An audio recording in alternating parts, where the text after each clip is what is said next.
This melting pot stuff is almost beside the point anyway. Even if America is a melting pot, however you define melting pot, that does not answer the question of identity. Melting pot is not an identity. Let's just agree with Sam Seder for a moment, just for the sake of argument. It's a melting pot. Fine. Melting into what? And for what purpose? That's the question, Sam. What are we melting into? Why? Imagine that I told you, let's say I told you about an exciting new organization that I just founded. I said, I just founded an organization. You're going to love it. And you ask me, well, what is the organization? And I say, oh, it's an organization with a bunch of different kinds of people. It's a melting pot of people. Do you see how you would still have absolutely no clue what the hell sort of organization it is? I would not have explained anything about what the organization actually is or why it exists or what its purpose is. Yes, it has lots of different kinds of people. Great. Why? What are they doing? What is the context? That's the question that Sam cannot answer.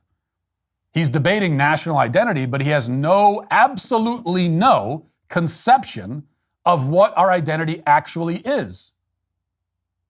That's why when Sarah asks him, well, what do you really not think it's that? What do you think it is? He can't answer. According to leftists like Sam Seder, our country's identity has nothing to do with religion, ethnicity, race, tradition, or borders or laws. Right? Because he would say that illegal aliens who come here are also just as much Americans as anybody else. So that means that borders and laws also don't define the country. If that's the case, what is our country exactly, Sam? What is it? What does it mean to be an American? What is our identity? Leftists like Sam Seder can't answer that question. It's the what is a woman problem all over again. So they would rather launch ad hominem attacks or filibuster than give you a coherent answer because they can't, and they know they can't.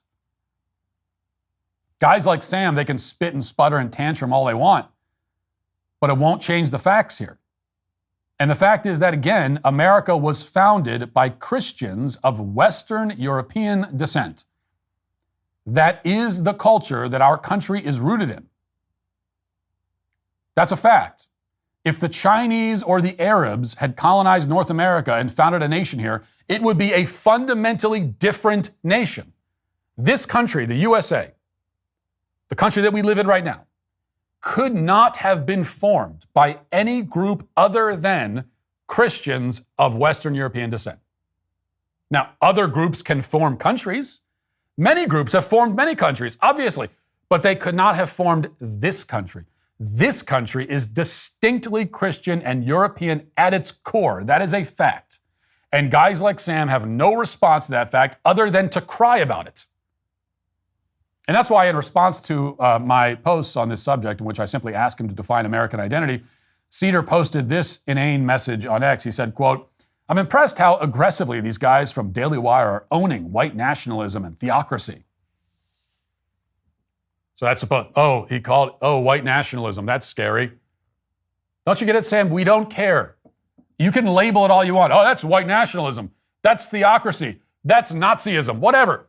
It doesn't matter to us. Don't you see that? Your labels don't mean anything to us. They mean nothing. Not a single thing.